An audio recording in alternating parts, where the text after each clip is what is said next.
Drew and Jonathan Scott here to tell you that with the American Family Insurance Home Quote tool, you can easily design a customized policy for your dream home right from the comfort of your couch. And fun paint fact, there are over 150 shades of white, like Hello White, Fluffy Bunny, Eggshell. They get it. Explore the AmFam Home Quote tool at amfam.com/home to learn more about your policy coverage options. American Family Insurance. Insure carefully, dream fearlessly. American Family Mutual Insurance Company SI and its operating company, 6000 American Parkway, Madison, Wisconsin. Products not available in every state. The powerful new iPhone 13 Pro is here, and T-Mobile is the place to get it. This new cinematic mode turned my travel videos into a filmmaking masterpiece.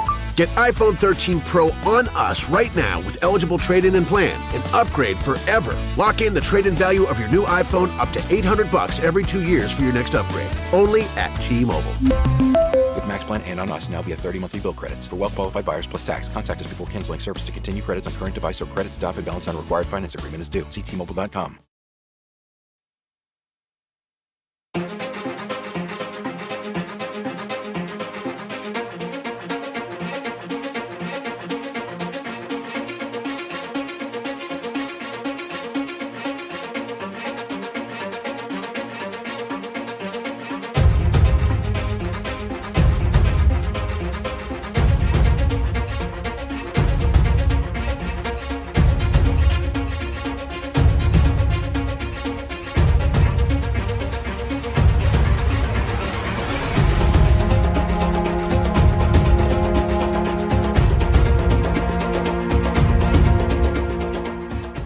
Welcome back to Forbidden Knowledge News. I'm your host, Chris Matthew.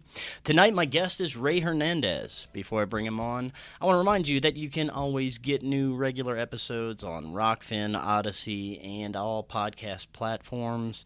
You're going to want to check us out on Rockfin. It's where you get all our premium content. You can get our regular shows, but also all the premium content from every amazing creator on Rockfin.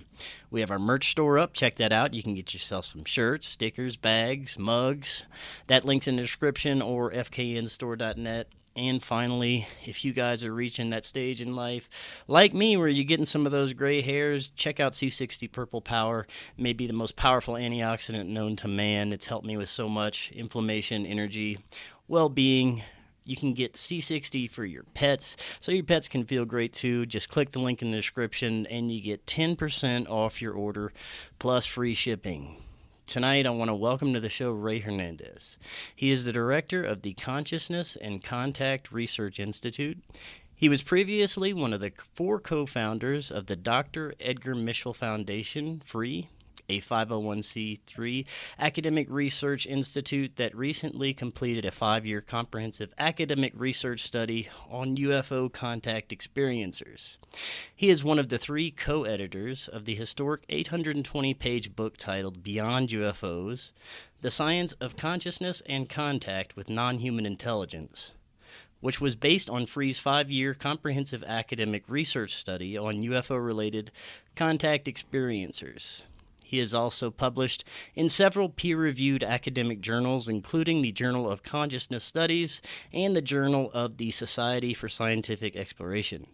He is also the co-editor of a 3-volume book titled A Greater Reality, The New Paradigm of Consciousness, the Paranormal, and the Contact Modalities. Ray, welcome. How you doing tonight? Thank you. Looking forward to our interview. Thank you for the invitation. Oh, definitely. I've been looking forward to it. You had an extraordinary presentation, like I told you, at this year's Laughlin UFO Mega Conference. It was last month, and it was about the new paradigm of non-local consciousness, the paranormal, and contact modalities, and it blew me away. And it's very encouraging to see some of these, long-time nuts and bolts type UFO researchers coming together with the fields of paranormal and consciousness studies. And I think that's really the key to understanding some of this phenomenon. Now, this is your first time on the show. For the audience that may not be familiar with you, could you give us a little bit more about your background and what ultimately led you to become the director of the CCRI? Okay. A little bit about my background. I have an academic background. After graduating from Rutgers College in New Jersey, I then went on and got a master's degree at Cornell University. And after that, I went for a PhD at the University of California, Berkeley. And then after that, I went to law school and I became an attorney. And I was a professor for 6 years. And I taught city and regional planning.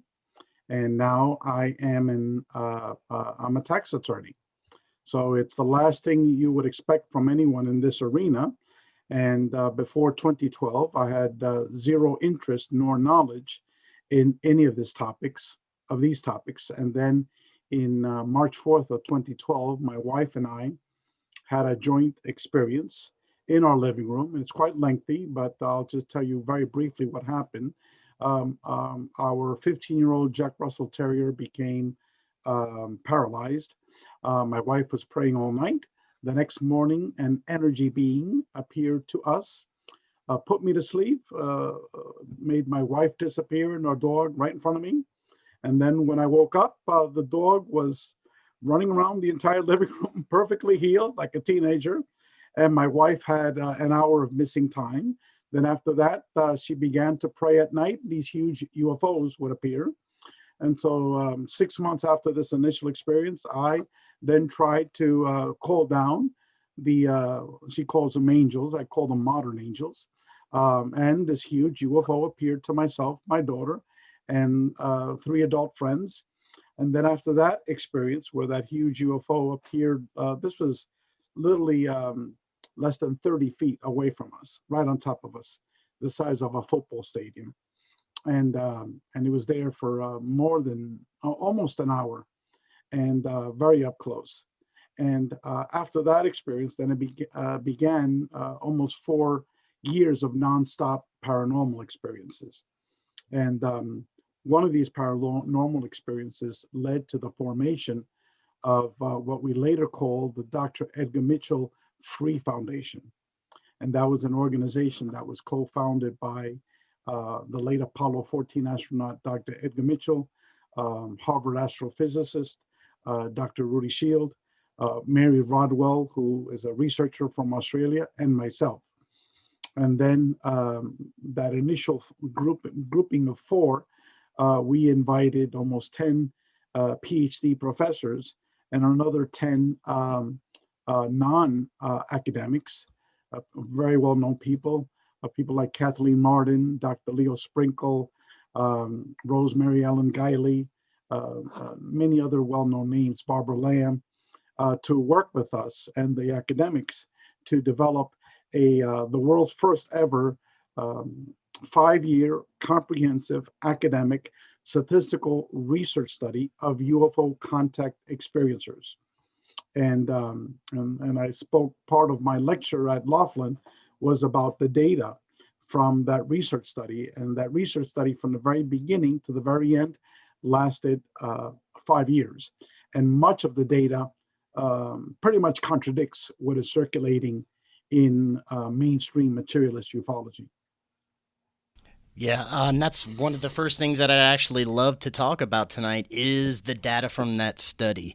I'd like to get as deep as we can into it and kind of go through each of the sections of the study and kind of break down what's happening for these experiencers. So where should we start with that? Yeah, let me talk a little bit about the methodology. Sure. First of all, no one has ever done this type of study before. There were very few and short statistical academic research studies on UFO contact experiencers. The most well-known was a study that was done in 1992 by Dr. Kenneth Ring, who is a professor of psychology at the University of Connecticut, and he's one of the pioneers of near-death experience research. And what he did is he compared 85 people that had NDEs with 85 people that had abduction experiences. And he asked them roughly around 200 questions, and 60 of those questions were how these people changed. How were they before and how are they now? And what he found out was that to these 60 questions, they both changed in exactly the same way, in the exact percentages. And that was for positive changes. And I could go on later on in terms of our study because we used those questions. And outside of that, there were really almost no other studies, statistical studies. What you had was people that would do hypnotic regressions. They would ask leading questions. people that were very biased to begin with, like David Jacobs, who stated that he's never met an experiencer that ever had a positive experience. Well, our research study showed out of 4,200 people that 96% stated that their experiences were positive. So, what does that tell you about David Jacob? That he's full of shit, And same thing with Bud Hopkins. Again, very similar positions to David Jacobs. So that's what you primarily had. You didn't have any statistical academic research on the phenomenon. And so what we did is we developed 9 months to find out how we're going about, studying this phenomenon. And what we came up was 3 surveys. 2 of them were quantitative in nature. We asked over 600 questions, quantitative questions. And for those that don't know the terminology, that's like, okay, we give you a question, you got to pick from 1 to 5, or yes or no, or A, B, C, and D. For example, your experiences, were they highly positive, slightly positive, neutral, slightly negative, or highly negative? That's just an example. And then we asked 70 open-ended questions. That means we asked the question, and the individual was supposed to write out the responses to the question. And so we administered that survey in multiple languages, 5 different languages. But what I'm going to talk about now is the English language survey data. And we received over 4,250 responses, huge numbers, from individuals from over 100 countries. And then for the qualitative responses, the open-ended questions, we received responses from over 1,250 responses and over 10,000 pages of writings. So this was huge amount of data. So that's the research methodology. And then the other question is, if you were to tell me, okay, Ray, what were the 4 major findings? Obviously, you saw the presentation, there were tons of different findings in there. But if you were to say, okay, Ray, just in a nutshell, give me the top 4. And right. It would be as follows, okay? Number 1, as you know, when I had my experiences, and I know that this was UFO related, first thing you do is you go to the internet, and then you try to read as many books on UFOs that you can. And then I quickly found out that there was very, very little that actually talked about the experiences that I had, that my wife had, a healing of our dog, an energy being in our living room, and then being able to call UFOs at will, both my wife and I, and all of these paranormal experiences, you name it, we had it. And precognition, out of body experiences, seeing deceased people, the whole gambit. And so there isn't anything on the internet that, at least initially, I came across that talked about that. However, the people that were part of our research committee, people like Barbara Lamb, Leo Sprinkle, Mary Rodwell, Kathleen Martin, they all knew about that. Okay, so what we did is we asked a series of questions that were based upon a very, very broad nature of these experiences. And we had the assistance of the academics of how to phrase it. And so the first question we want to find out were these experiences positive, negative, or neutral? And in data analysis, depending on how you ask a question, you'll get a different response. Okay. So I could ask you, 20 different questions, and you'll give me different responses to how I phrase it. So that's what we did regarding that question. We asked over 25 different ways whether these experiences were positive, negative, and neutral. Okay. For example, the most simplest question was a forced choice questions. That means in order for you to continue with the survey, you had to answer this way or that way. That's it. If you didn't answer, you couldn't continue with the survey. And that was, if you had to make a forced decision whether your experiences were positive or negative, what would you choose? Well, 96% chose that it was positive. Okay. But we also found out that initially in their experiences, 37% viewed their experiences as negative experiences. Okay. But then we also analyzed how many times they had experiences. We're talking about contact experiences. In order to take our survey, there were 2 requirements. That's what I forgot to mention. First of all, you had to see a UFO. And secondly, you have had to have some type of contact with what is called the non-human intelligence. It could be telepathic contact. It could be physical contact with a being right in front of you. So so that's in order to take our survey. So we asked that question, fixed choice, and it was 96% said yes. But then when we asked that question, how were your first initial contact experiences? Was it highly negative, slightly negative, neutral, slightly positive, highly positive? Well, then we asked that same question, how would you describe your most recent experiences? Okay, so we had two sets of different responses now. Initially, 37% their experiences were negative, okay? But then towards the end, it totally reversed, okay, to become positive. Why? Because the vast majority of these people had more than 20 experiences, okay? Over 40% of the people had more than 20 experiences. Between 10 and 20 was almost another 15%.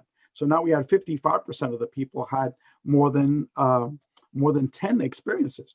And we did a bar graph that showed the more experiences you had, the more positive was your responses. And we also found out, interestingly enough, that only 1/3 of the people stated that they had an abduction experience. 2/3 of the people never had an abduction, like in my case, okay? But yet, ufology sees this field of contact as an abduction phenomenon, okay? So that's another misnomer that's associated with this field. Abduction does not equivocate, contact experiences. It's actually, the opposite.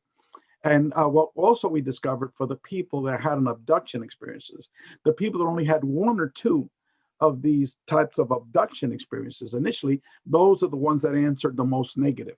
Okay. And as the people that continue to have their experiences, now out of those people that had an abduction experience, 70% now call themselves contactees, not abductees, because over time, their contact experiences changed. Initially, it was a medical checkup. They were on the table, they were being inspected, that sort of thing, or they were forced to be taken to another location. Later on, it was like, I'm agreeing to this. I like it. They're teaching me things. They're showing me things. And we're talking not necessarily the short grays here.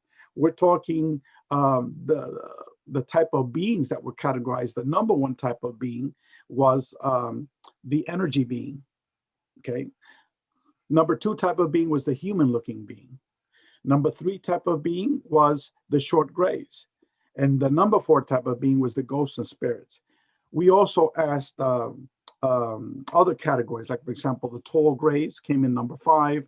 The mantid beings came in number 6. The reptilians were number 7. And then there was another category. We asked numerous other types of categories. But then there was this other category called other, because we had 12 different choices. So a lot of people said, okay, didn't fit any of these 12 boxes. So they checked other. So it's 40%. So what we realized was that people were seeing literally hundreds of different types of quote unquote beings during their experiences. And then we also asked that question, highly negative, slightly negative, neutral, slightly positive, highly positive, to these different types of beings. And the vast majority of these beings were not negative. For example, the short grays was only 11% stated that it was negative. That's it, 11%. 60% said it was neutral. Okay. For the human-looking beings, it was only like 4% said it was negative. Why? Because it didn't scare us. It looked like us, like a human being. And the reptilian, the most ugliest creature that's out there, 22% only said that it was negative. And when we looked at the people that had the reptilian experiences, we looked at their answers. We found out was that they were scared of the being because of the physicality of it, not what the being did.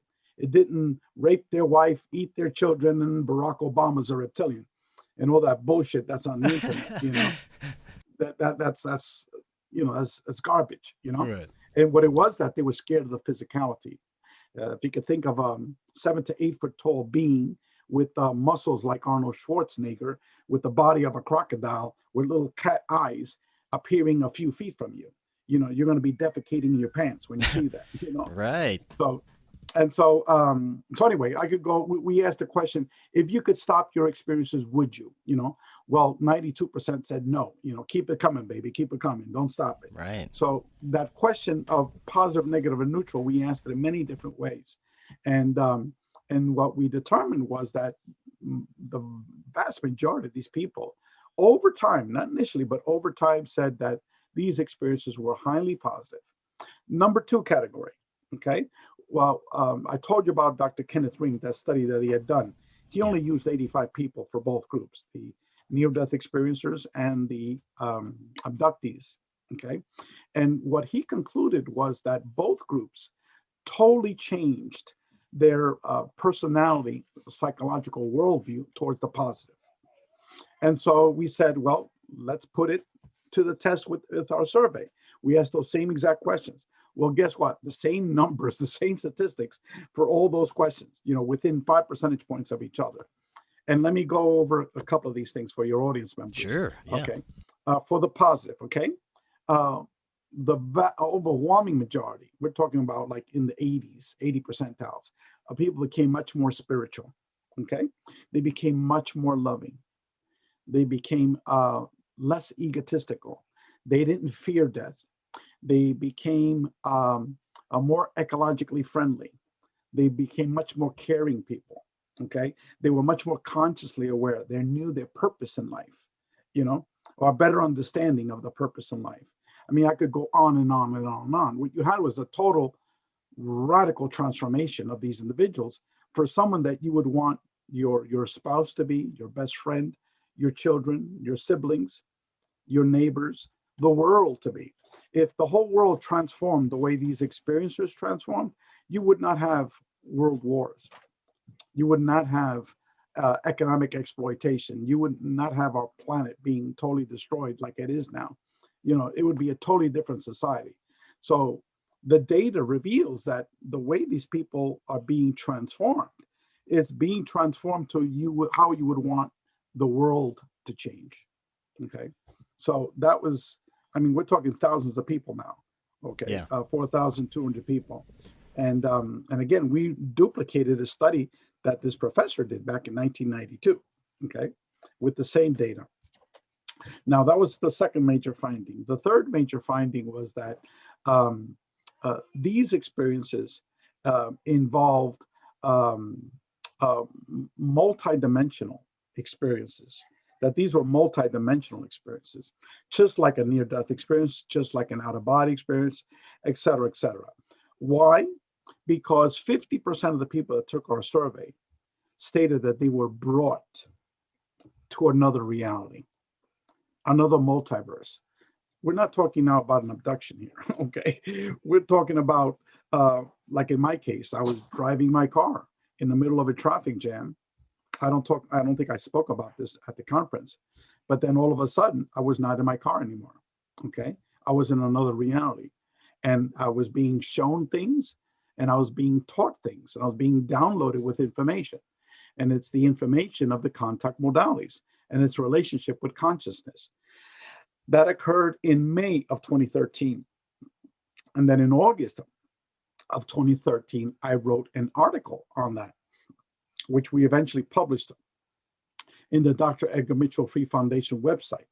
So it's the first time the term the contact modalities was ever mentioned. Why? Because I was shown all of this, the relationship of it. And I think I showed you my new book that I've been working on now for about 4 years. And it has 4 volumes. The first 2 volumes are theoretical in nature, and that's written mainly by medical doctors and PhD academics. And then volumes 3 and 4 are chapters written by experiencers of the contact modalities. And we're not talking about just someone that has seen a couple of UFOs, someone that's had a couple of out-of-body experiences, someone that's had a couple of NDEs. No, someone that's had all of the above. People that have had near-death experiences, out-of-body experiences, have had UFO contact experiences, people have seen deceased people, et cetera, all in their lives.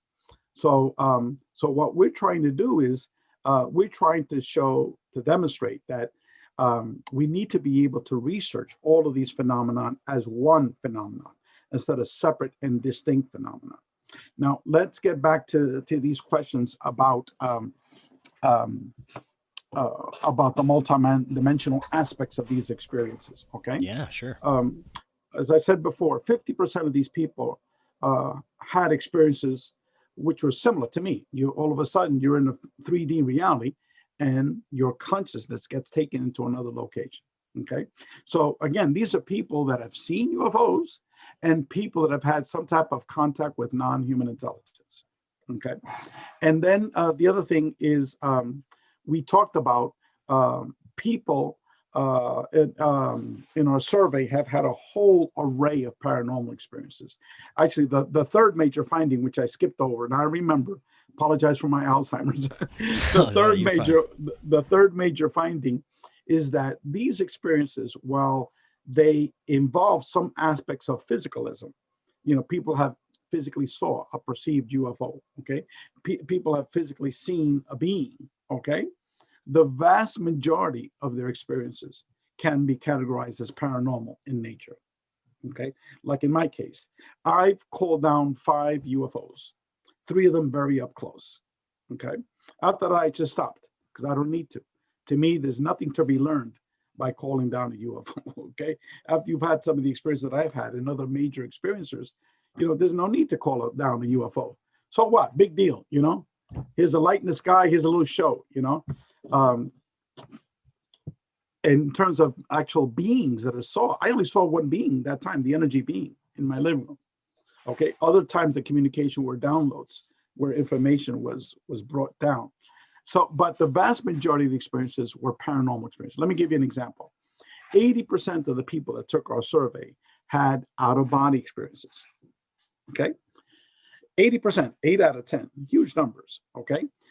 Medical healings. 50% of the people that took our survey stated that either they or a member of their family had a medical healing, a miraculous medical healing by UFO intelligence. Okay, 50%. As I said before, 50% were brought to another reality.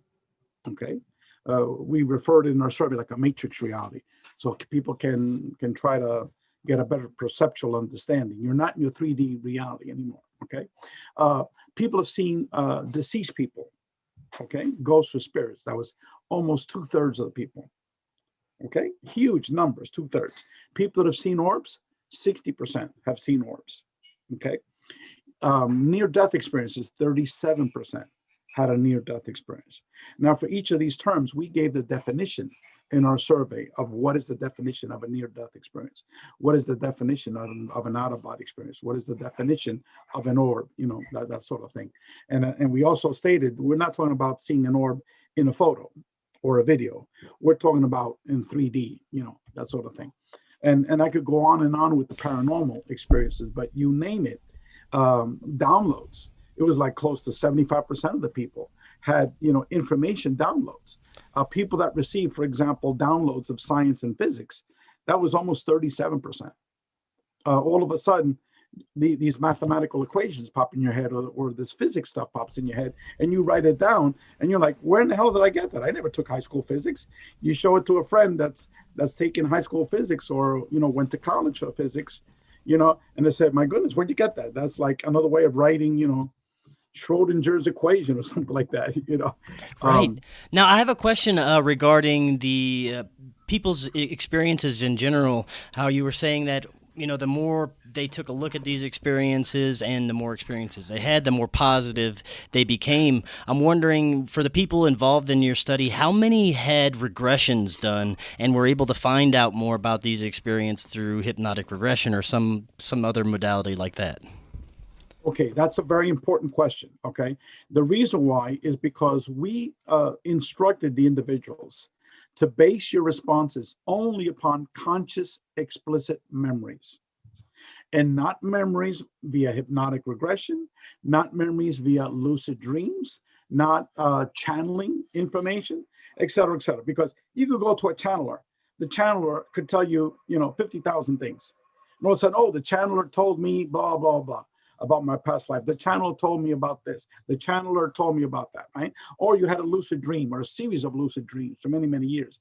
And all of a sudden you had this experience with this reptilian, this experience with that, what's the difference between what is a real lucid dream and what is a normal dream? How do you differentiate? So academically, as an academic, those types of information is pretty much useless. Okay, you would have to do a separate analysis of that. Hypnotic regression, right? I mean, people can do hypnotic regressions that take a 2-hour Dolores Cannon class. There's very, very lengthy Dolores Cannon classes, for over multiple days, multiple weeks. And you really learn the intricacies of doing this. But a lot of people, they take a little 2-hour class and all of a sudden they're doing hypnotic regressions of experiencers, okay? So, and then there's a lot of people, like I told you, David Jacobs, he's never met an experiencer that's had a positive experience, okay? So you go to David Jacobs, everything is going to be horrifying. Everything's going to be negative, evil, So, you get all these extremes, So as we said, no hypnotic regression. There's very good people out there that do it. People like the late Dr. John Mack, people like Kathleen Martin, people like Mary Rodwell. These are all professionally trained people. Mary Rodwell is a trained therapist, okay, with a master's in therapy.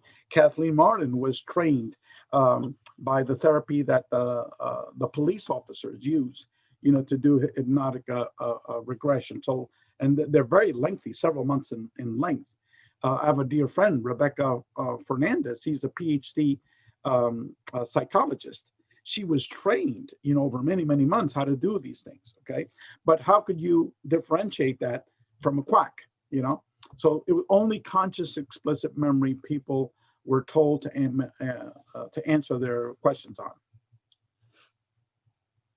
Now, a large portion of your work is surrounded by, the nature of consciousness and non-local consciousness. I'd like to talk a little bit about that because that is profoundly, I've come to understand, connected with everything. Our consciousness is connected out throughout the universe, really, to everything that I believe is in existence. So what have you found is some of the most profound connections with our consciousness and some of these this phenomena? Oh goodness, that's a topic that's we're just starting to begin to explore these things, in terms of the UFO contact experiencer versus the experiencers of all the other contact modalities. We're really starting late for that because in near-death experience research, they've been doing that for many, many, many years at an academic level, at medical doctors researching, hundreds, if not thousands of cases and publishing them in peer-reviewed magazines. Outside of research study, no one has ever done this before, okay?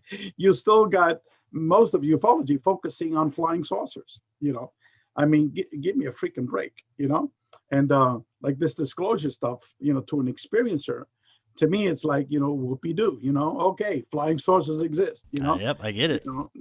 I get it, I get it, you want me to call one down for you so you can fucking see one, So to me, it's for experiencers, it's not a big deal, but I understand the importance of it for society at large because they're awakening to this, and it's important for them to become, aware of this, But I think humanity is becoming aware of all of these topics of the contact modalities, and now I think that it's become part of the mindset of society. And let me throw out a question for you and your audience members, okay? I always tell individuals that it's not a coincidence why 3 out of the 4 major contact modalities became publicly aware internationally within 5 years of each other, okay? Now, to me, the 3 major contact modalities are the topic of UAPs, the topic of near-death experiences, out-of-body experiences, and perceive ghosts and spirits, the spirit world, whatever you might want to term it, okay? So those 4, to me, are the 4 major contact modalities. Now, let's take near-death experiences, okay? When did near-death experiences become popular? Do your part. Get tested. If you have symptoms like a cough, sniffles, loss of taste or smell, or low-grade fever, you should get a COVID-19 test, even if you're vaccinated. When you know your status, you can do your part to keep your friends and family safe. With dozens of testing options available throughout Pierce County, you can get tested today. Tacoma Pierce County Health Department invites you to learn more at tpchd.org/gettested. When it comes to working at Geico, our best advocates are our employees, like Michael. But since he is so focused on growing his career, we hired an actor to read his story. If you want a job where you get out as much as you put in, Geico is the best place to work. Plus, we promote from within, so there are no ceilings placed on your opportunities. They even offer parental leave to full-time employees. So there's nothing stopping him from going all the way to the top. But not too high. He's scared of heights. Ready to start your career, Seattle? We're hiring claims agents. Apply online today at geico.job/Seattle. Around the world, or well known, I should say, around the world. That was with the publication of Raymond Moody's book, Life After Life, which was published in 1975. And that's where he coined the term near-death experiences. That was an international New York Times bestseller, translated into numerous languages, and it circulated all around the world before the internet now, we're talking, okay, via books. Okay. Now, the second major topic area is the topic of aliens and ETs and extraterrestrial visitors from other planets and stuff. When those ideas begin to circulate widely around the world, I would argue it was with Star Trek. Okay, because before it was people that were just interested in UFOs and people that wrote, books about, ETs and aliens, and it was a tiny circulation of those types of books, right? But then all of a sudden, Star Trek came about, again in the early 70s, okay? That was translated into multiple languages, began circulating all around the world. So now everyone knew about aliens, ETs, visitors from other planets, also interdimensional visitors, from other dimensions. Yes. Star Trek eventually began speaking about all these things. Everything that we now understood today, Gene Roddenberry, came up with that, back in the early 70s. So here we had so far NDEs, we had the topic of UFOs, now out-of-body experiences. I would argue with Robert Monroe's publication of two major books that he published in the early 70s. And he made out-of-body experiences widely known throughout the world. His books were also translated into numerous languages and circulated all around the world. So not at the level of near-death experiences or obviously Star Trek, but still very widely known. For example, I went to get a haircut. This is about 2 months ago, and at the barbershop, I mentioned, do you know that the federal government very soon is going to be releasing a report about UFOs? Supposedly the disclosure report, right? Which turned out to be, garbage. But basically, and so all of a sudden, all three barbers started yapping away. Oh, yesterday we were talking about that. Yes, we know about that. And I said, well, you guys need to understand that I'm part of a group that's researching this. And this goes way beyond UFOs. I threw out the title of our first book, Beyond UFOs. And I talked about some of the other paranormal experiences, right? And so all of a sudden, the guy that's cutting my hair, he says, I understand that because I go out of my body, And he explained an experience that he had. And he says, I also saw 2 months ago these huge orbs that appear in my living room, right? And then the other guy that was sweeping the floor, the other barber, he goes, that ain't shit, He goes, I grew up in a poltergeist house. My house was haunted, And then, and I've had lots of other experiences, growing up. And I said, well, what was your most recent one? He said about several months ago, he had this, what he called a shadow being, which is huge. He said it was like 8 feet tall, appeared right in front of him in his bed. And he was totally petrified, And then he goes a little bit about that. And so all three of these barbers, there were no other clients in the room, they all knew what UFOs were all about. They were widely read, okay? They knew what near-death experiences were about. They knew about ghosts and spirits. They knew about out-of-body experiences. So here you have the four major contact modalities, and three of these guys, they were all in their 20s, okay? They knew about it. Now, if you were to take me back to 1975 when Raymond Moody published, about near-death experiences, no one knew what a near-death experience was. No one knew what an out-of-body experience was. No one knew what a UFO was, okay? Now, you mention to any guy in the street, they know what these things are, Ghosts and spirits, people have been talking about that for thousands of years. So that's been widely circulated, okay? So my question now to you and the audience members, is that a coincidence, okay, that all of a sudden these things are emerge within 5 years of each other? My argument would be no, it's not a coincidence, that this is all being pre-planned to awaken humanity to the multidimensional nature of who we are and our role in our universe. Okay, now we're getting to the big questions here. It also seems that there's this community of these beings that, are aware of each other at least, and definitely aware of us, have an interest in us. It makes me wonder, is the human race some kind of grand experiment that all these beings are taking part in? I don't know. What do you think is part of this bigger picture here? Okay. Well, I don't like to use the word being, because when you use that word being, you're automatically putting them in a terrestrial box. Right. Okay. Okay. Entities, maybe. Entities, whatever you might call it. I prefer intelligence, because if you have a near-death experience, you're interacting with, a non-human intelligence. Right. Both in terms of deceased people, in terms of people associated as angels, as God, whatever, different types of hierarchies of intelligences. So I prefer that term. Now, in terms of this, this has been baffled some major UFO researchers. I would say the top researchers, which are basically Alan Hynek. When he first started, he started debunking UFOs. Then he began to accept UFOs, but still as a materialist. Towards the very end of his life, he began to acknowledge that these might be consciousness-based experiences. Okay, and that was just towards the very end of his life. Jacques Vallée, at about the same time that Alan Hynek, because that was his mentor, okay, he began to then talk about similar concepts. So I think both of them were evolving at the very same time. Jacques Vallée's position is that these are not, extraterrestrial, that this is much more complex, that these are multidimensional consciousness-based experiences. But yet, 99.9% of ufology has no idea what Vallée is talking about, So he's pretty much isolated himself from ufology, and ufology has isolated from him. There are exceptions. He appears at conferences here and there. He writes an occasional book about UFOs because that's been his main interest. However, Vallée did not extend his initial hypotheses to the entire contact modalities, even though he fully documented that these individuals are having primarily paranormal type of experiences, and that these are consciousness-based, okay?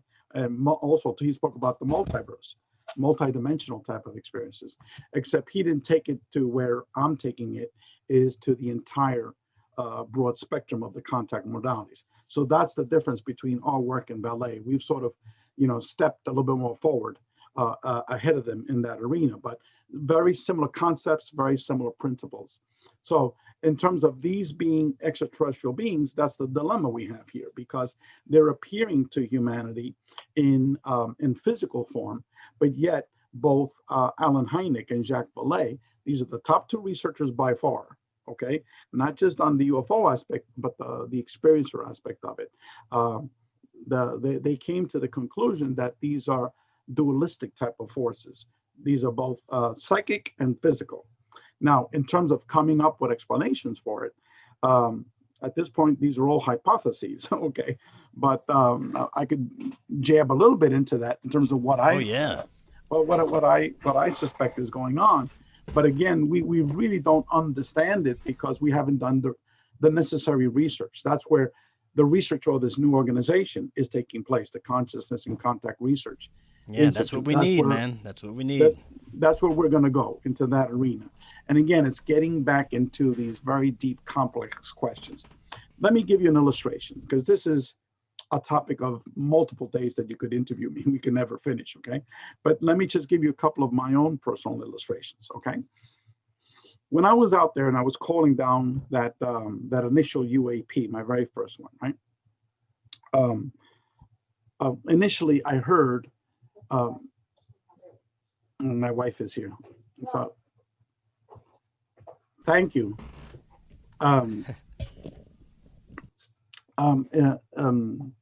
Initially, I heard a voice of my daughter, okay? And the voice said, next time I see a UFO, to call her, okay? Now, she had never said that, okay? And what I realized afterwards, that whatever this intelligence is, it was able to upload my memory banks of my daughter and then recompute it into a sentence and download it back. So I'm hearing her. Okay. In the living room, when I was watching that energy being in front of me, whatever that intelligence was totally controlled my consciousness. I didn't care that my wife disappeared. I didn't care of the importance that I was watching of that energy being. I looked at it, I squinted my eyes at it, and I said, bullshit. This is what you got me up for this crap? I'm going back to sleep. Now, that is not something that a normal person would say, someone that has all these advanced degrees like I have, certainly someone that has been raised to think rationally, So what I realized later, for 6 months, I was like, why did I act that way? Why did I act that way? I couldn't figure it out. But then after a series of experiences, I realized that this intelligence is able to go into your consciousness and totally control it, your memory thoughts, okay? Could put whatever thoughts in there. Same thing in terms of visually what you're seeing. It's able to project holographically what you're seeing. For example, the initial object that I was watching, okay, was not a solid object that we were watching. It was a series of light configurations that were hundreds of oblong streets of lights that formed the whole shell of it, the skeleton of this huge object. And inside was all this white swirly plasma energy, okay? Then my friend comes, all right, because my daughter is next to me because I eventually called her because I heard a voice. She wants to see it. So she's there watching it. My friend comes and with his wife and their 17-year-old daughter. And they began to question what they were watching. I said, what is that, Ray? I said, you know what it is. No, it can't be. It can't be, So then they began to come up with explanations for it. And so in my head, I don't know why I did it. That's another thing, okay? All of a sudden, I'm communicating with them like it's natural, like I've done it a million times, right? I tell them, I can cuss here. That I'm not going to get banned for cussing. Okay. Oh, you can cuss up a storm. Okay, this is exactly what I thought in my head. I said, you better come up with some better bullshit than this, man, because my friends don't believe you, okay? Instantaneously, and this is a thought that I had in my head. I was looking at them, and I said that, instantaneously what we were watching was totally replaced. And they were replaced by hundreds of very large stars that were not in the sky. They were inside that object that I was telling you about before, okay? And they were all blinking like this, on and off, like that.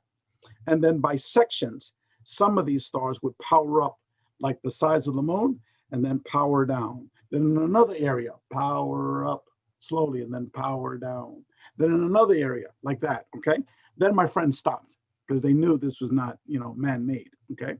So how did Ray Hernandez, with his thought, tell him, look, you better come up with some better shit than this because this doesn't work.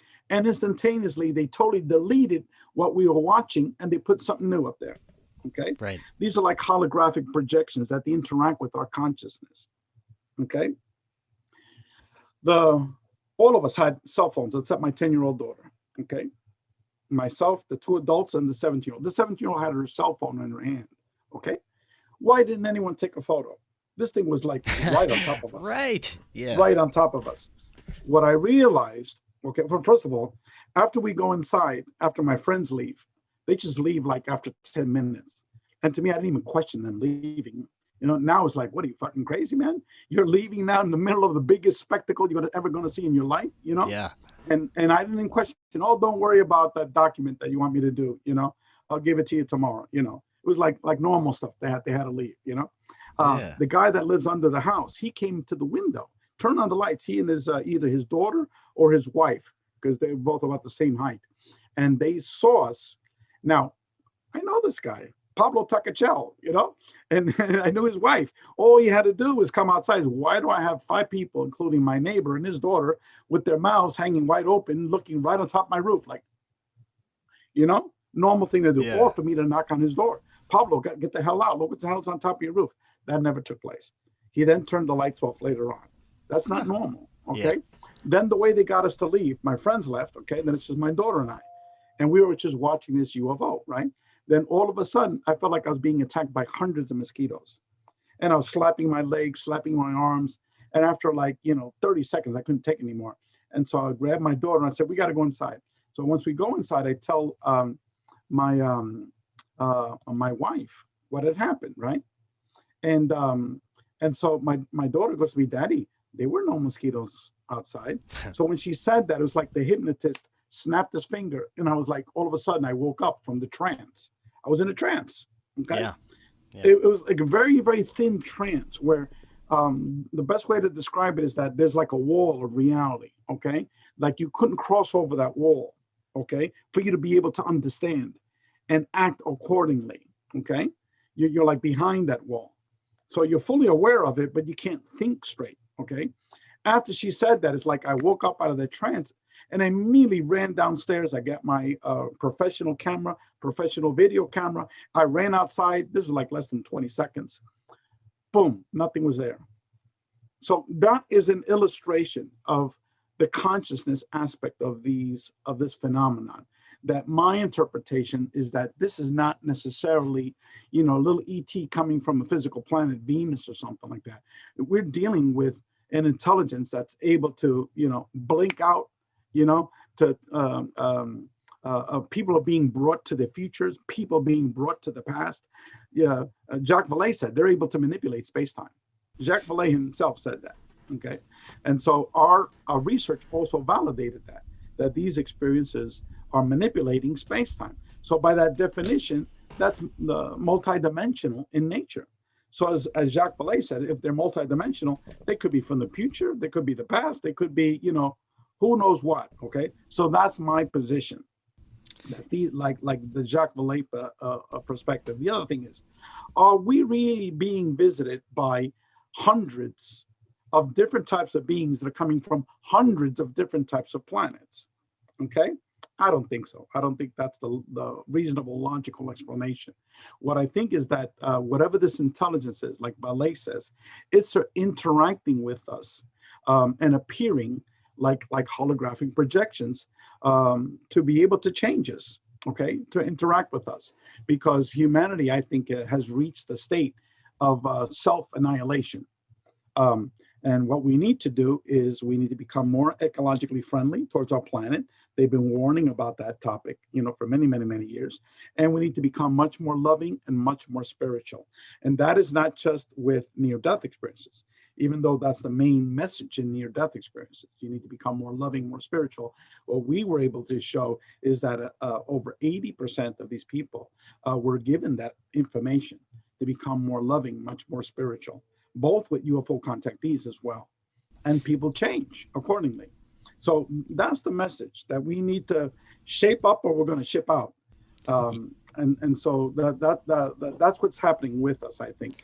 Yeah, and it would make sense when you step back and look at all these contact experiences and, like you said, the messages and some of the things that are occurring during these experiences. It would seem like these entities, or this great entity, whatever this is kind of steering humanity to evolve us, to kind of push us along in the right direction. So yeah, it's very interesting to look at it that way. The problem is that you have to look at who established the paradigm for the phenomenon. Okay, there's three main people who established the paradigm. Okay, we're talking about contact experiences. First of all, contact experiences were never accepted to begin with by materialist ufology. Okay, even Allen Hynek initially did not want to touch, the contactee aspect of it for many, many years, until eventually he was forced to.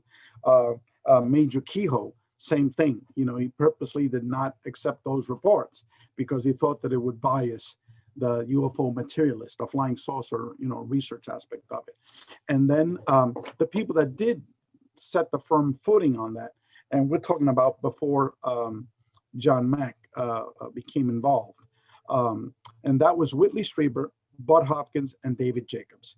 Dr. John Mack was there for a short period of time, and his research totally was very divergent from Hopkins and Jacobs. Now, if you look at Whitley Strieber, when he first wrote the book Communing, it was a horrific book. It was like a horror book. Oh yeah, I was scared of that book as a kid. Okay, but now you look at Whitley Strieber now, he's Mr. Love and Light. Okay, yeah. He's talking to his deceased wife, interactions, he's seen deceased people, and on several interviews, and he also told me personally that he prays every night, thank you for these beings coming into his life, because it totally changed him into a benevolent spiritual person. Okay, he's now a totally spiritual person, not a believer, but a knower. Okay. Yeah. And so Whitley Strieber is an example of the person that took our survey. Here's someone that initially was very scared of these experiences. Okay, but then later on had this tremendous transition over many years of experiences, and now, like most of our experiencers, they are Mr. and Mrs. Love and Light. Okay, so that's what ufology just does not understand, that transformation. And so, but yet the paradigm, the people that were invited to these conferences were either Whitley Strieber, Travis Walton, okay, and Travis had one experience. That's it. Yeah. One. He's not the poster boy for contact, he's just only had one experience, that we know of publicly. Okay. And then, so the people that were invited were Whitley Strieber, Travis Walton, Bud Hopkins, and David Jacobs. That's it. So they established a paradigm. Okay. They appeared on all the radio shows, coast to coast, you name the radio show, for many, many years. So that became the paradigm. When you had an experience, who did you go to? You read the books of David Jacobs. You read the books of Bud Hopkins, and you became even more scared. Right. Okay. You read Communion. You were totally petrified. These beings came across again, and all of a sudden you were trembling in your pants, versus if you would have read books, for example, by Leo Sprinkle, for example, Mary Rodwell, Barbara Lamb, these other people. And later on, Kathleen Martin, because Kathleen Martin, this woman is a highly spiritual person. ETs are very, very positive to her. Okay, but she first started as an abduction researcher. The ETs healed Kathleen Martin. Okay, she had a debilitating disease. She was out there talking to them, pleading with them, please help me, I'm in so much pain. Boom. 2 days later, she was totally healed. That disease never came back. A disease she had for 20 years. Okay, so that's Kathleen Martin, a very major player. I could talk about it because she's now public with it. She recently became open and talking about these things. So, so the paradigm is now slowly changing, okay? Because the truth has come out. And then with our book, that's data. That's ammunition, okay? That's not BS hypnotic regression of David Jacobs saying, oh, I never met anyone that's had a positive experience, okay? Right. Now, this whole aspect of David Jacobs is being destroyed by our data, pretty much. So, but now what we want to do with our organization is take it to that next level, which is what we were just discussing a second ago. What is the relationship, okay, between consciousness and the contact modalities? Yeah. Now, a couple of things that are interrelated with UFO contact. And for example, let's just talk about NDEs, okay? 3 out of the 4 major beings are the type of entities that are seen in UFO contact. We're talking about human-looking being, the ghosts and the spirits, and the energy beings, okay? Telepathic communication, how does it take place? Mind to mind, okay? With both. Whenever you get an alien ET flapping his lips, it's all mind to mind telepathic. The other topic is both of these experiences, what they have in common is out-of-body experiences, okay? Other commonality, people get brought to other realities, both the UFO contactees and the near-death experiences, okay? People are being shown visions of the past and the future with both groups. We already talked about how these people change. Both groups change exactly the same way, okay? So I can go on and on and on. Both groups involve a manipulation of space-time, okay? Both for the near-death experiences, the out-of-body experiences, and for the UFO contact experiences, the manipulation of space-time. Unequivocally, we demonstrated that, okay?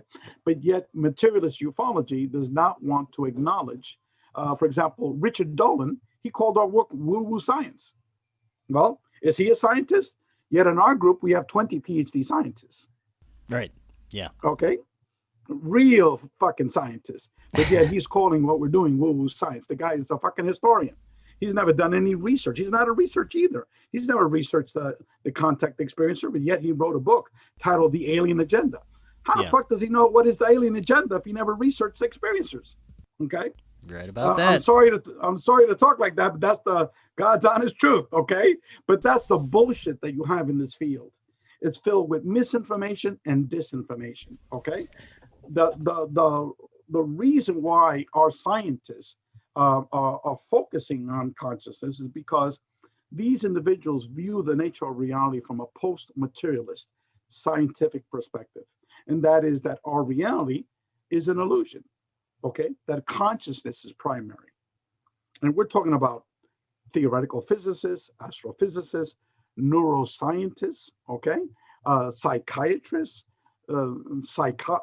psychologists, numerous fields, quantum biologists, numerous scientists. They see their reality very, very differently, okay? So don't call it woo-woo science. It's like quantum physics.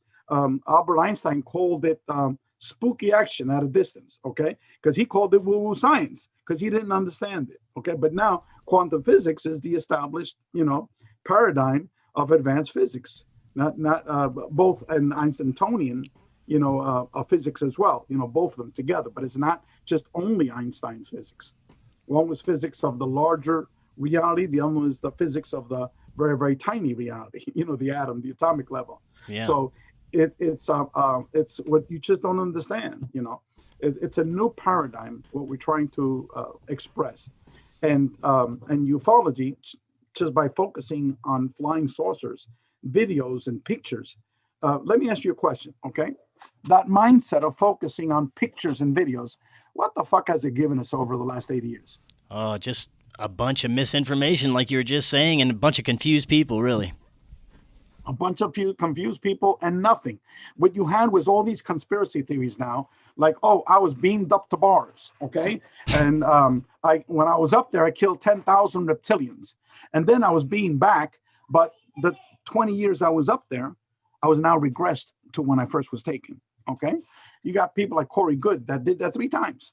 The guy should be 60 years older than everybody else. He was beamed up for 20 years, came back, beamed up for another 20 years, came back, beamed up for another 20 years. That's the bullshit that people are talking about, okay? Yeah. You have Captain Randy Kramer, okay? He went up there and he killed 10,000 reptilians. But yet Ray Hernandez gives a presentation at Contact in the Desert. I had 20 people that show up. But yet Corey Goode and David Wilcox fill up an entire auditorium of 4,000 people. Oh yeah, and plus they sells. They paid an extra $75 to see them, extra. So that's what we've got now. Okay, we got ancient aliens. People have a huge line to see ancient aliens, and here I am. I'm talking about real fucking aliens. Okay, nobody wants to see what we're talking about. So that's why I say that this whole field, okay, is filled with misinformation and disinformation, and it's keeping humanity in a state of disillusion. Yeah, you're exactly right. I've been talking about this for forever now, the disinformation that's in this community, and it's gotten off the charts. It's really bad. Now, for the last few minutes they have, let's talk a little bit about not only the disinformation, but what's going on with disclosure right now from our, mainstream sources and the disinformation that's coming out of that. I mean, what do you think is behind all this? You kind of hinted that we are in a state where that we may be being led or evolved in a certain way, but they're also kind of painting it as a little bit of a threat in the mainstream media. And there's a lot of misinformation surrounding it. So let's close on talking about that. Okay. First of all, I know some of the people involved in the mainstream disclosure movement here. And some of these people are fully aware of the complexities of this phenomenon, the consciousness-based aspect of the phenomenon. But to maintain their credibility, they don't talk about that. They sort of allude to it here and there. That these might be consciousness-based, multidimensional, but they're focusing on terrestrial type of objects, okay? Because first of all, our discussion here is very complex to be able to someone begin to grasp a hold of the multiverse, okay? Even though the vast majority of theoretical physicists believe in a multiverse, not believe, that's their position. There exists a multiverse, okay? Right. And in terms of the what they know about the phenomenon, they know just as much as we do, which is zippo, nothing. Okay, this is extremely complex. No one in the federal government knows really what the hell is going on here. Okay, because if they're not even publicly talking about the more complex nature of it, how are they going to know about the complexities of it. We have Dr. John Alexander, who's been involved in military intelligence for many, many years. He's retired now for many, many, many years. But he still knows a lot of these people. He's associated with Bob Bigelow. He knows all the people that were part of the Tic Tac group, with Elizondo and all of those, Mellon and all of those folks. Okay. Yeah. And he basically told me that a lot of these people still have these blinders on when it comes to seeing, the phenomenon from a strictly materialist perspective, but they're slowly changing. Now, Alexander is just like my position, okay? These are multidimensional, that consciousness is primary, that we need to see it as a totality, as one phenomenon, et cetera, et cetera. So the disclosure, I think, they have a lot of juicy cases in terms of them from materialist files, okay? But very few people have access to these things, and it's never going to come out publicly from what we know as disclosure, because even Jimmy Carter, when he became president, he and several other presidents publicly wanted this information. They were told you don't have access to it. Okay, so I think disclosure for your audience members' purposes has been taking place for many, many years. In our book, we had 4,200 people that talked about disclosure, okay, about their own personal experience. All you have to do is go to the internet and read about these phenomenon, listen to these phenomenon. And from my perspective, it's not just about UFOs. It's about all of the paranormal contact modalities. Because if you talk to these people that have had UFO contact experiences, the vast majority of them are having primarily paranormal experiences, okay? You name the major experience, and I know almost all of them, okay? They're all having major paranormal experiences, okay? So it's not just about UFOs, just like the title of our book says. It's the title of our book is our first book, Beyond UFOs, okay? If people want to get information about this book, our research study, and then the second book that we're going to be coming out, A Greater Reality, just send me an email, and I will send you free chapters and free information. The email is info, I-N-F-O, @experiencer.org. info@experiencer.org. Very good. Mr. Hernandez, thank you so much for that information. That we just kind of barely scratched the surface of some of this stuff. I'd love to have you back on and go even deeper sometime. No, most definitely. We could talk about our second book next time. Our book is A Greater Reality. It's going to be published on October 1st. So maybe you could bring me back so we could talk about that new book at that time. That would be great. And thank you so much. And before you head out, you gave out your email for people that are interested in finding out more about you and the work that you're doing. Is there any other ways that they can find out? Well, we're having a website that's being developed now. It's going to be open to the public on October 1st, the day that we publish our book. And the website is going to be experiencer.org. experiencer.org. But the best way is request over half of our book. This book, as you can see, is 820 pages, okay? I will give you more than half of this book for free. I won't charge you a penny. I'll send it to you via email, the chapters of our books. You can read about this study. And I'll send you information about our new book. So it's info@experiencer.org. That's our email, info@experiencer.org. Great. Well, thank you so much. Email him, get that book. It's fantastic information. And like I said, I'd love to have you back on, and we'll do that after the second book comes out. So looking forward to that. Perfectly. Thank you. All right. Well, until next time, everyone, have an excellent evening, and we'll be back again tomorrow. Hey, it's Puck, and we all want convenience in our lives and to be more aware of what we're eating. Well, Farm Fresh Northwest is a 100% pasture-raised pork and beef with no hormones and non-GMO. All beef cuts are dry-aged for 21 days, giving you a tender, more flavorful taste. And my favorite part, no subscriptions. And you order on demand, however much you want. All in-house, always fresh. Best part, delivered directly to your door. Visit northwestfarmfresh.com. Use the code KJR at checkout to take $15 off your first order. That's northwestfarmfresh.com.